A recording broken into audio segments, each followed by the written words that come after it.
mga ka-EA. So for today's video, so naka-schedule na tayo for vaccination.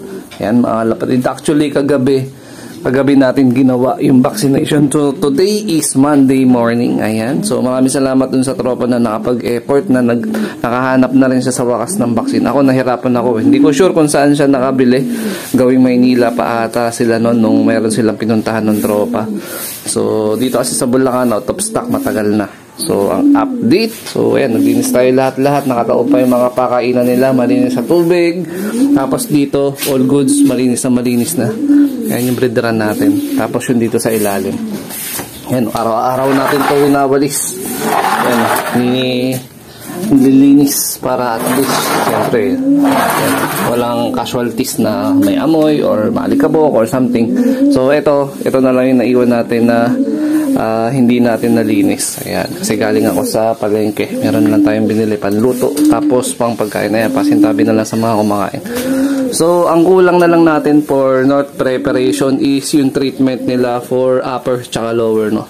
So, yung gagamitin natin for treatment sa upper nila, syempre, cure pala, para sa cancer. Tapos, almost stop naman para sa lower. Ayan. So, wala naman silang ganun, pero for treatment lang naman yung gagawin natin. Siguro mga 2 or tries lang natin sila bibigyan ng ganun. Pero depende, obserbahan natin kung ano, kung sakali, no? Pero wala naman silang totally ganun na sakit. Ayan, no? Medyo stress lang ibon natin gawa ng nag-vaccine nga tayo kagabi. Para, syempre, for prevention na rin sa baliling, adeno, ayan mga kalapatids, no? So, ito nga mga kalapatids, no, nakababad na sa yelo. So, actually, kagabi pa namin to ginawa. Ayan, nagpalit-palit lang kami ng pang-vaccine yan. Natanggal na yung sticker ng vaccine. So, ND Clone 30. So, dalawang chemical yan na pinaghalo. Tapos, pagka nahalo na, ayan, saka natin ipapatak, syempre, dun sa mga ilong at mata. Direkta na. Ayan. So, 5 lop kami bali dito na nag-share para sa vaccine dahil masyadong marami to kung susuluhin lang namin. 650 nga pala yung bili namin dyan. Ayan. So, 5 lop kami dyan. So, pagtapos ko, ipapasa ko yan sa kabilang lop. Pero, naka-quarantine sa yelo. Ayan, para hindi mamatay yung live bacteria.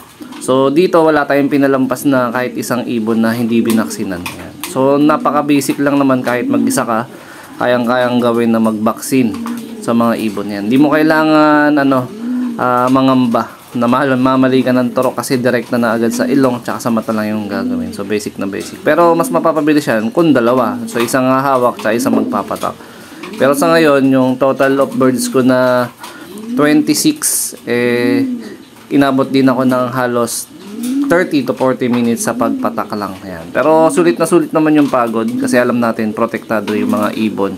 Ayan. So never pa tayo nagkaroon ng issue ng baliling sa loob. Ayan. So paulit-ulit ko siyang ginagamit twice a year for prevention. So maganda naman yung outcome sa atin kaya ito lang lagi yung ginagawa natin. Tsaka mas mura pa. A few moments later. So ito mga kalapatids, mula sa pinakabata na kalapati na nandito ngayon sa ating lop. Ayan, young bird na 10 days old. Yun, para sa kaalaman ng ibang mga kalapatids natin. So ako, nagbabaksin na ako ng young bird. Basta nagsimula na nakadilat yung mata nung ibon. Ayan, so siguro mga 3 days or 4 days yan, pwede na tayo mag-vaccine. Safe na safe naman gamitin yan, huwag kayong mag-alala mga kalapatids. So dito, nagpatulong ako sa aking panganay na anak para ma-videohan yung actual na pag-vaccine natin. Kung daw nagkakamali, siguro mga 5 ibon na lang ang ating babaksin. Ito is pa 2 months old, no? Future breeder natin. Pero yung mga kasing edad nila na pang south natin, yan, na-vaccine na natin na una. Yan, so last part na to ng vaccination natin. Make sure lang na dapat papasok talaga direkta sa ilong yung kada isang patak ng vaccine. Pero kung sakaling mag-skip or tumulo, pwede nyo naman ulit na patakan ng panibago. Wala naman overdose yan mga kai. Medyo messy lang kasi nagmamantsa yan sa kamay. So, make sure na hindi importanteng damit yung suot nyo dyan kasi pag sa oras na mapatakan, medyo nag-iwan talaga siya na mancha. So, ito naman yung pinakamatanda na ibon natin na nasa lop naman. 2016 or 2017 to. Ayan. Na ring banded. Ayan. So, more or less nasa 9 years old na tong ibon na to. Ayan. Nagpapatak pa rin tayo sa mga ibon na ganito for prevention or for protection nila. Kasi pag meron kayo in-skip dito na mapatakan, magkakaroon kayo ng problema dyan. Kasi nga, live bacteria yan. So, kailangan ma-immune sila dyan sa live bacteria na yan. para sa kanilang health benefits. Ayan. 75 years later. After nating kayasin yung mga dumi, ayan, pasintabi na lang sa mga kumakain. Ayan yung mga ibon natin, no. Sanay naman na sila sa ganitong routine natin. Pero nung umpisa, hindi. No, lagi silang nagliliparan, parang ilang. Pero syempre, araw-araw natin ginagawa. Nasasanay at nasasanay yung mga ibon. So, disclaimer lang, yung vaccine, is choice nyo yan as a fancier kung gusto nyo magkaroon ng protection yung ibon nyo, syempre dahil nagre-race tayo. So, choice nyo naman yan. Meron naman mga ibang kalapatids na hindi nagpo-vaccine, pero okay naman, hindi naman tinataman ng badiling. So, yun. Para sa akin, gusto ko lang siyang gawin para for protection na rin. Para syempre, mas magastos kasi yung ganun eh. Yung biruin nyo, nasa kalagitnaan na kayo ng karera, tapos bigla kayo tatamaan na sa akin, diba? So, mas maganda yun, meron kayong ganyang sistema. Ayan. So, choice nyo as a fancier. So ito, nakapanood ko lang din naman sa mga ibang veterans. So nakikigaya lang tayo kung ano yung tingin natin nakakabuti. Pero syempre, number 1 pa rin to yung ginagawa natin. Ayan, kagaya nito. After natin kayasin, naka-disinfect pa to ng tubig. Tapos may certain amount lang din ng sunrocks. Yan, pati yung mga perch nila. Yan, pupunasan ko lahat dyan. Pero hindi ko naman masasabi na 100% na malinis yung lock. Meron at meron talaga maiiwan na dumi.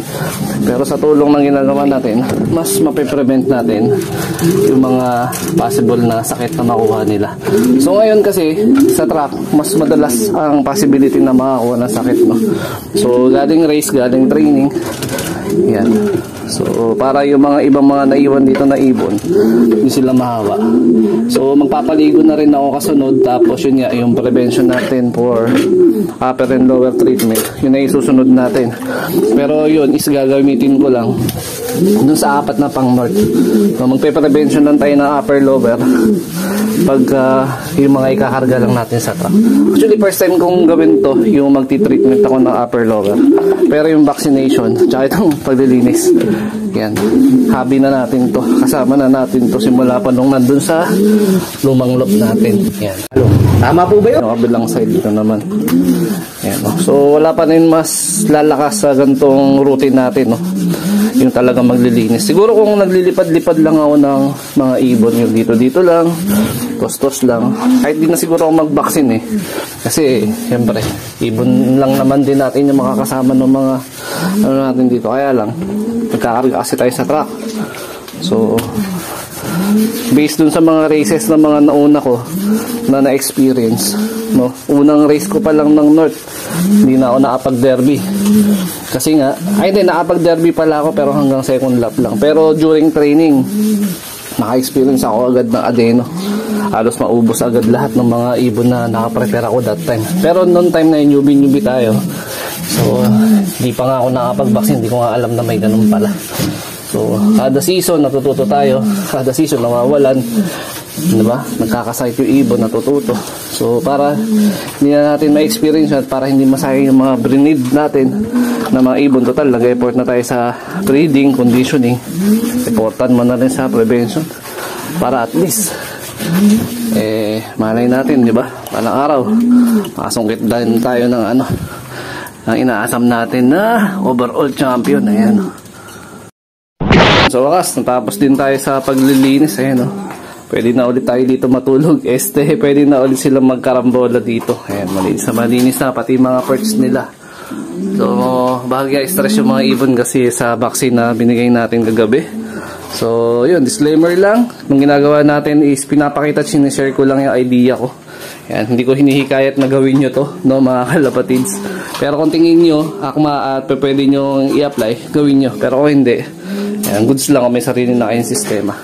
Ayan. So, ito, nagtanggal na rin ako ng egg dun sa breeder natin. Hindi pala breeder, flyer. Ayan, no. So, noon akong plan, sabi ko, ipipisa ko sana itlog ni Tokyo. Tsaka na yun, ni Himura. Kaya lang ang problema. Anak ni Bato sa yun mawawala, madidisalign yung plano natin for conditioning sa kanila. Kasi nga, by second week ng May, magsisimula na tayo mag-toss.